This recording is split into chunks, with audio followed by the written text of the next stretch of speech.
Welcome to our channel the मेंटा। और आज हम लोग बात करने वाले हैं एक बहुत ही इंपॉर्टेंट टॉपिक पे। बहुत सारे बच्चों के मेरे पास कमेंट्स और मैसेज आ रहे हैं और हम लोग लगातार उनको काउंसलिंग के रिगार्डिंग या फिर जैसे भी ओपनिंग क्लोजिंग रैंक के जो भी वीडियोस रहते हैं, छोटी बड़ी अपडेट काउंसलिंग की हम उनको देने की लगातार कोशिश कर रहे हैं। पिछले कुछ समय से थोड़ा तबीयत गड़बड़ चल रही है, इस वजह से मैं लगातार वीडियो नहीं दे पा रहा हूँ और बाकी जो मेरी टीम के लोग हैं उनका भी थोड़ा स्वास्थ्य ठीक नहीं है, इसलिए आपको वीडियो थोड़ा सा लेट मिल रहे हैं, पर वीडियो आपको लगातार मिलते रहेंगे।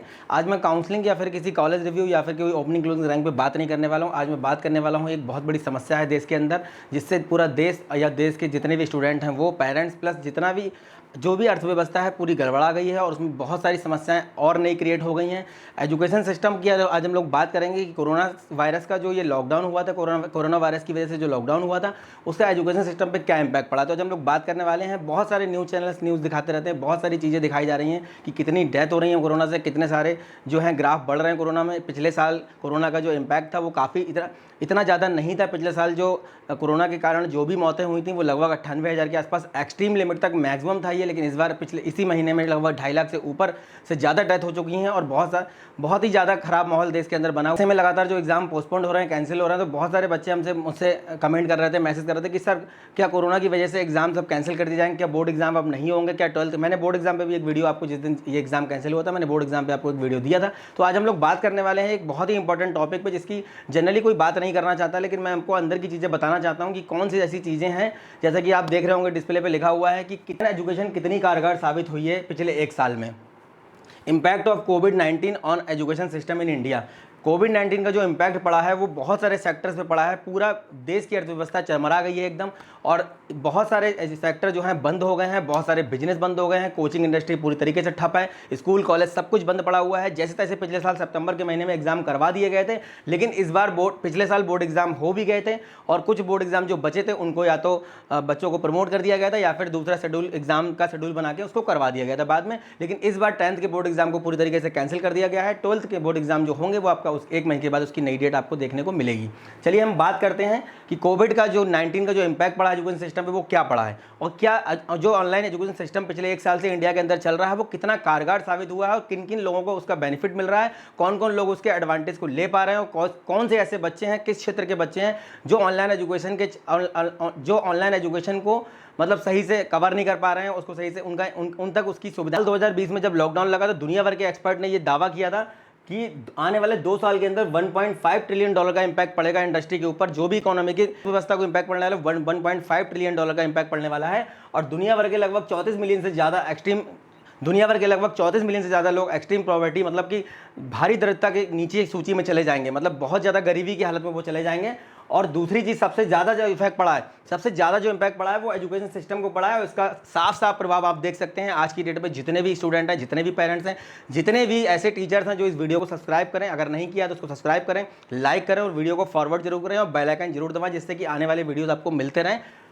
सबसे ज़्यादा जो इम्पैक्ट पड़ा था वो एजुकेशन सिस्टम पे पड़ा था और उसका प्रभाव आप लोग आज देख सकते हैं। पिछले साल जब कोरोना का प्रभाव इंडिया में फैल रहा था तो बहुत सारे स्टूडेंट्स, पेरेंट्स और कई सारे बुद्धिजीवी लोगों ने एग्जाम को पोस्टपोन्ड और कैंसिल करने का और स्कूल कॉलेजेस को बंद करने का डिमांड की थी। लगातार कैंपेन चलाई जा रही थी, लगातार सोशल मीडिया पे जो है मुद्दे उठाए जा रहे थे कि एग्जाम ना करवाया जाए, लेकिन पोस्टपोन होते सितंबर के महीने में एग्जाम स्टार्ट हुए, जैसे तैसे एग्जाम करवाए गए। बहुत सारे ऐसे स्टूडेंट्स हैं जिन्होंने पिछले साल एडमिशंस लिए हैं और अभी तक वो अपने कॉलेज का मुंह नहीं देख पाए हैं। बहुत सारे एंट्रेंस एग्जाम और बहुत सारे गवर्नमेंट कॉम्पिटिटिव एग्जाम, जितने भी गवर्नमेंट जॉब के लिए एग्जाम करवाए जाते हैं, वो लगातार पोस्टपोन किए जा रहे हैं और अभी तक उनका कोई भी नई डेट नहीं आई। और पिछले एक साल से मैं अगर उत्तर प्रदेश सरकार की बात करूँ या कोई भी अच्छी मैं ऐसे कॉम्पिटिटिव एग्जाम की गवर्नमेंट जॉब की मैं बात करूँ तो कोई भी भर्ती को अभी तक कंप्लीट नहीं किया गया है। उसके बाद स्कूल कॉलेजेस में एक नई व्यवस्था लागू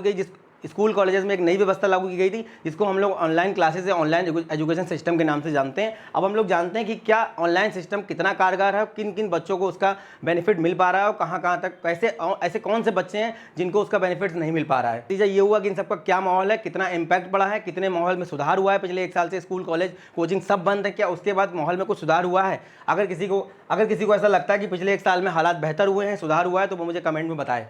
नेक्स्ट हम लोग बात करते हैं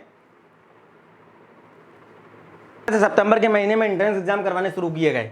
एक साल से स्टूडेंट्स अभी तक मैंने बताया कि कॉलेज स्कूल्स नहीं पहुंचे हुए हैं जिन्होंने एडमिशन्स लिए हैं। नेशनल इंपॉर्टेंस और कुछ टॉप के private engineering college, national importance के जो इंस्टीट्यूट जैसे कि IIMs हैं, IITs हैं, NITs हैं, उसके बाद आपके IIITs हैं, नेशनल इंपॉर्टेंस की जितनी भी सेंट्रल यूनिवर्सिटीज़ हैं, यहाँ पर जितने भी कॉलेज हैं, उन्होंने अपनी टेक्नोलॉजी, उन्होंने अच्छी टेक्नोलॉजी का यूज़ करके अपने ऑनलाइन एजुकेशन सिस्टम को दुरुस्त कर दिया है और लगातार वो अपनी व्यवस्था को बनाए हुए हैं और उनकी क्लासेस अच्छे से चल पा रही हैं। बच्चों का जो रिव्यूज़ मिलता है, जो बच्चे IITs वगैरह में पढ़ रहे हैं, वो अच्छा बताते हैं कि IITs वगैरह का सिस्टम काफ़ी अच्छा चल रहा है। लेकिन कुछ सेंट्रल यूनिवर्सिटीज़ के बच्चों से मेरी बात हुई है, वो अभी भी ये बता रहे हैं, कुछ स्टेट के कॉलेज के बच्चों से मेरी बात हुई है, उनका सिस्टम बहुत खराब चल रहा है, उनको नोट्स बनवाए जा रहे हैं, उनको असाइनमेंट दिए जा रहे हैं, उनके प्रैक्टिकल का कुछ अता पता नहीं है, उनके एग्जाम्स, बल्कि बहुत उनके एग्जाम्स का कुछ अता पता नहीं है। बहुत सारे कॉलेजेस तो ऐसे हैं जिसमें नेक्स्ट सेमेस्टर की पढ़ाई शुरू करवा दी गई है और पहले सेमेस्टर के एग्जाम अभी नहीं करवाए गए, ना ही उनकी कोई डेट डिक्लेयर की जा रही है। नेक्स्ट हम लोग इस पॉइंट की, अगर किसी नेक्स्ट हम लोग पॉइंट की बात करें, लास्ट ईयर आधे से ज़्यादा बोर्ड एग्जाम हो चुके थे। उसके बाद क्या हुआ था कि लॉकडाउन लगा दिया गया था, कुछ जो बोर्ड एग्जाम बचे हुए थे उन बच्चों को प्रमोट कर दिया गया था या फिर उनको नए शेड्यूल के साथ उनके एग्जाम करवा दिए गए थे। इस बार वो भी एग्जाम कैंसिल कर दिए गए। 10th का एग्जाम पूरी तरीके से खत्म कर दिया गया है। 12th के एग्जाम की जो डेट है वो आपको 1 मई के बाद पता चलेगी। स्कूल व्यवस्था के स्कूलों ने जैसे तैसे ऑनलाइन क्लासेस शुरू की और जो स्कूल क्लासेस नहीं करवा रहे हैं वही फीस वसूलने में पीछे नहीं हट रहे हैं। फीस लगातार सबसे मांगी जा रही है। मैं आपको एक बहुत बड़ा एग्जांपल अभी बताऊंगा, इस वीडियो को लास्ट तक आप देखिएगा, क्योंकि स्कूल का कहना है कि हम अपने स्टाफ और मैनेजमेंट और जो टीचर्स हमारे पास हैं उनका हम सैलरी कहाँ से देंगे, हमारे पास बजट नहीं है, हमें फंड की जरूरत है। ठीक है, कोई बात नहीं है। नेक्स्ट हम लोग इसमें बात करते हैं। मैं आपको एक एग्जाम, मेरी सिस्टर इस समय 5th क्लास में है और एक BHU CET का एक एग्जाम होता है। मैंने अपनी सिस्टर का BHU के SET एग्जाम में फॉर्म अप्लाई किया था। उसके लिए मुझे उसकी 5th क्लास की मार्कशीट लगानी थी। मेरी जो सिस्टर है वो CBSE बोर्ड के एक स्कूल में पढ़ती है और CBSE बोर्ड के स्कूल में पिछले 1 साल से जो उसका 4th क्लास उसने पास किया था और 5th क्लास का उसका जो था नहीं हो पा रहा था। 5th क्लास की क्लासेस उसकी ऐसी चल रही हैं पिछले 1 साल से, आप लोग जानते ही हैं। तो 5th क्लास की जब मार्कशीट वहाँ पे चाहिए थी, जब स्कूल में बात की कि भाई 5th क्लास की मार्कशीट आप दे दीजिए। CBSE बोर्ड के स्कूल की मैं बात कर रहा हूँ, बहुत रेप्यूटेड स्कूल है। मैं यहाँ किसी स्कूल का नाम लेना चाहता, ना ही मैं किसी की भावनाओं को ठेस बताना चाहता हूँ, लेकिन जो रियलिटी चल रही है वो मैं आपको बताना चाहता हूँ। उन्होंने साफ साफ बोला था 3rd class, 4th class, 5th class की मार्कशीट बेस TC के साथ चाहिए थी उस एग्जाम में अप्लाई करने के लिए। उन्होंने साफ साफ बोल दिया था कि पूरे 1 साल की फीस आप दे दीजिए। 1 महीने की फीस लगभग 24 से 25 रुपये बनती है। उसके बाद डेवलपमेंट फीस, यूनिफॉर्म फीस, पता नहीं कौन कौन सी फीस के नाम पे वो अच्छा खासा पैसा ले लेते हैं और 12 से 15 हज़ार का एक बार एडमिशन फीस के साथ कोर्स देते हैं वो। चलिए जो भी है, उन्होंने कहा कि आप 1 साल की पूरी फीस पे कर दीजिए, हम आपको मार्कशीट दे देंगे। मैंने खैर जैसे तैसे मार्कशीट की व्यवस्था तो हमने कहीं ना कहीं से कर ली है, लेकिन ये स्कूलों के अंदर जो व्यवस्था चल रही है, पिछले 1 साल की पूरी फीस मांगी जा रही थी 3rd 4th क्लास की। अब मैं आपको ये बताना चाहता हूँ कि 3rd क्लास 4th क्लास की फीस तो हम लोग दे ही चुके थे, तो 1 साल की फीस के चक्कर में बाकी दोनों क्लास की मार्कशीट भी उन्होंने नहीं दी है। चलिए कोई बात नहीं, ये व्यवस्थाएं चल रही हैं। आप इसको मैं आपको इसलिए बता रहा हूँ कि ये एक इंसान की कहानी नहीं है, ये पूरे देश की कहानी है। पूरे देश में बड़ी बुरी तरह से माहौल, मतलब कुल मिला के अगर बोलें तो सब लोग अपनी अपनी रोटियां सेकने में लगे हुए हैं। जो ये आग जल रही है इस समय कोरोना वायरस की वजह से, जो फैला हुआ है माहौल, इसमें जो आग जल रही है, सब अपनी अपनी रोटियां सेक रहे हैं। सिंपल वर्ड में अगर बता, हिंदुस्तान टाइम्स की रिपोर्ट के हिसाब से 1000 से ज़्यादा शिकायतें दर्ज हुई थी फीस बढ़ोतरी को लेकर के। और कुछ प्राइवेट स्कूल ऐसे भी हैं इंडिया में जहाँ पे ऑनलाइन एजुकेशन का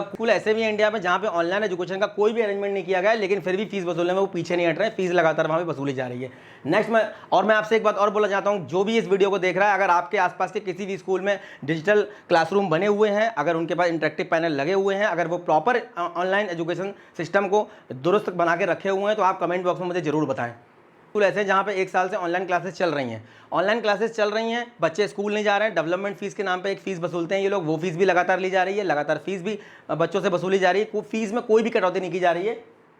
और काफ़ी सारे स्कूल से की फीस में बढ़ोतरी भी की गई है। इस फीस की बढ़ोतरी को लेकर के जो है पिछले साल हिंदुस्तान टाइम्स में मैं आपको बताया, इस सैंपल सर्वे की मैं बात करूं तो उसके अकॉर्डिंग एक आम आदमी की जो आम परिवार होता है उसकी जो हाउस होल्ड इनकम होती है, जो उसकी मंथली इनकम होती है, उसका 20% वो अपने बच्चों की इनकम पे, उसका 20% वो अपने बच्चों की एजुकेशन पे खर्च करता है। एंड जो अवेयर हैं, एजुकेटेड हैं, उन्होंने क्या किया है कि सुप्रीम कोर्ट तक अपनी शिकायतें दर्ज करवाई है, सुप्रीम कोर्ट तक अपनी गुहार लगाई है फीस बढ़ोतरी को लेकर के। नेक्स्ट हम लोग इसमें बात कर लेते हैं। काफ़ी सारे स्टेट्स पे काफ़ी सारे स्टेट्स ने इस पे एक्शन भी लिया था और उसमें सुधार भी किए गए हैं।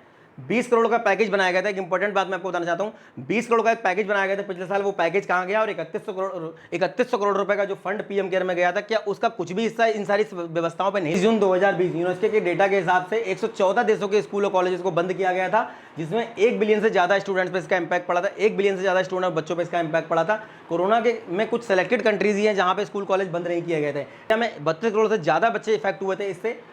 और काफ़ी सारे स्कूल कॉलेज ऑनलाइन क्लासेस के नाम पे केवल नोट्स बनवा रहे हैं पिछले एक साल से। बहुत सारे ऐसे बच्चे मेरे टच में हैं जो बताते हैं कि ऑनलाइन एजुकेशन के नाम पे, ऑनलाइन क्लासेस के नाम पे केवल नोट्स तैयार करवाए जा रहे हैं। कुछ भी ऐसा मतलब एक रोड के अंदर एक रोड लर्निंग का सिस्टम था, वो बहुत ही दुरुस्त था पहले से ही, तो माशाअल्लाह था। ऊपर से क्या हुआ है कि जो ये सब व्यवस्थाएं चल रही हैं, इसने एजुकेशन सिस्टम की वॉट लगा के रख दी है।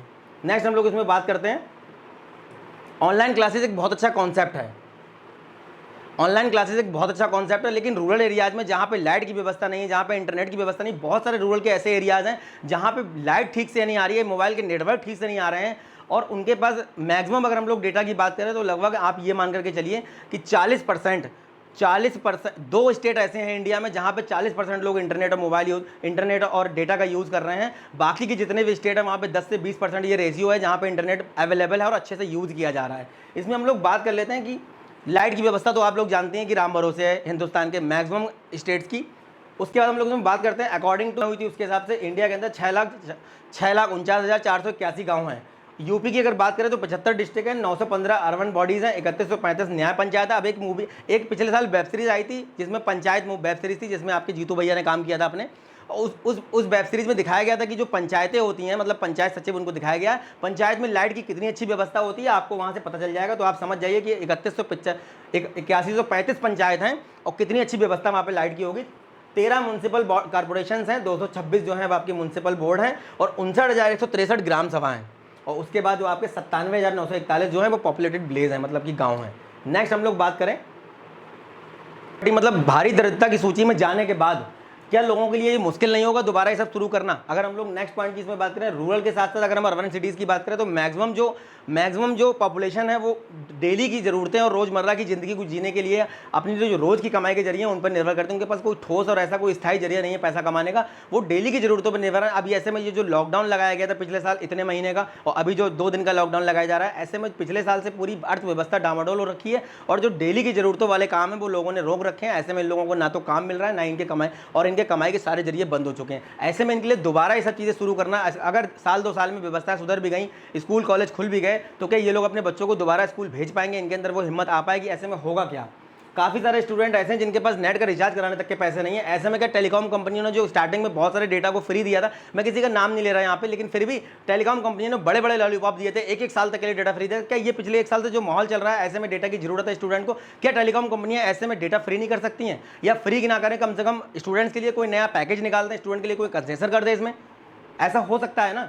दो साल में अगर ये सब पहले जैसा हो भी गया, तो ये सारे जो स्टूडेंट हैं, ऐसे परिवार के जो हिस्सा है, जो भी बच्चे जो रूरल बैकग्राउंड से बिलोंग करते हैं, जिनके पास नेट की प्रॉब्लम है, जिनके पास मोबाइल की प्रॉब्लम है, हमारे समाज में एक लैपटॉप और जो गैजेट्स होते हैं, मोबाइल होते हैं, ये बच्चों को एक पर्टिकुलर एज के बाद दिलवाया जाता है। जैसे कि बच्चा 12th पास करके इंजीनियरिंग करने जा रहा है तो उसको लैपटॉप दिलवाया जाएगा, बच्चा अगर 12th पास करके कोचिंग करने जा रहा है तो उसको मोबाइल दिलवाया जाएगा। लेकिन इस पूरी सब चीज़ें कहाँ से अरेंज करेंगे? और ऐसे में जो बचा कुचा है, वो इनके जो स्कूल्स हैं प्राइवेट, वो इन लोगों को प्रेशर डाल के इन लोगों का मतलब एक कॉन्फिडेंस इनका बिल्कुल जीरो हो चुका है इन लोगों का।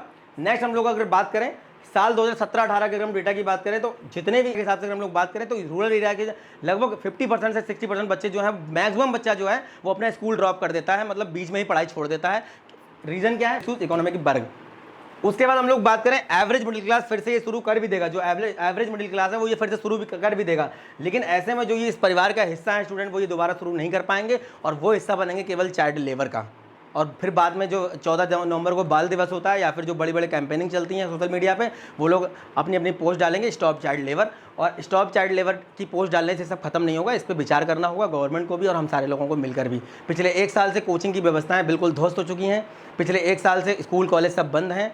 गवर्नमेंट को इसके बारे में सोचना चाहिए कि पिछले 1 साल से सारी चीज़ें बंद। बहुत सारे चैनल बात नहीं करना चाहता, अगर कोई न्यूज़ चैनल मुद्दों पर बात करता है तो मुझे प्लीज़ कमेंट में बताएं आप लोग। ये सब लॉन्ग टर्म प्रॉब्लम्स क्रिएट हो रही हैं और इनको ख़त्म करने में सालों लग जाएंगे, हो सकता है कि दशक लग जाएं।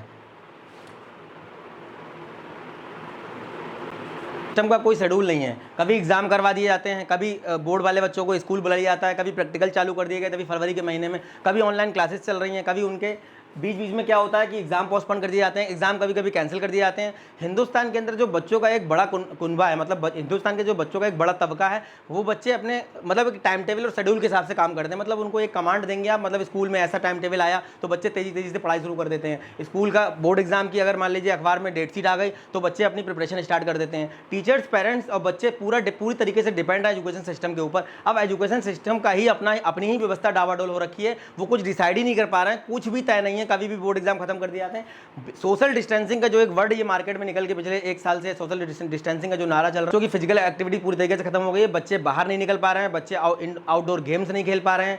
बच्चों का मतलब प्रॉब्लम ये है कि बच्चों के इसमें एंजाइटी के साथ साथ में बहुत सारी ऐसी स्ट्रेस की प्रॉब्लम आ रही है, कई जगह तो सुसाइड के केस भी देखने को मिले हैं।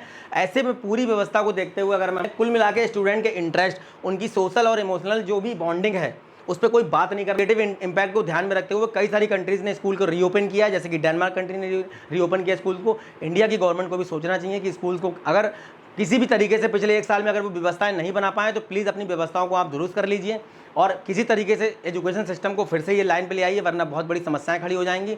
सबसे बड़ी समस्या जो खड़ी होगी वो केवल मजदूर वर्ग जो है, जिनके पास बहुत बड़ी प्रॉब्लम रहती है, जो रोज़मर्रा की ज़िंदगी अपने रोज़ की कमाई से चलाते हैं, जो सुबह 10 बजे घर से निकलते हैं और शाम को 7 बजे घर आते हैं और घर आने के बाद ही उनके घर का चूल्हा जलता है, उनके घर की व्यवस्था चलती है। ऐसे लोगों के बच्चों को भी मैंने बताया कि गाँव के ग्रामीण क्षेत्र के आंकड़े कितने ज़्यादा हैं, वहाँ के बच्चे भी पढ़ते हैं। हम लोग बहुत सारे स्कूल में सेमिनार किए हैं, हमने देखा है वहाँ पे लगभग 50% बच्चा रूरल बैकग्राउंड का होता है। बच्चों से बात होती तो वो बताते हैं किस तरीके से बच्चे अपनी फीस अरेंज करते हैं, किस तरीके से पेरेंट्स अपने बच्चों के लिए सारी चीज़ें अरेंज करते हैं। वो सारे अरेंजमेंट्स वो कैसे कर पाएंगे।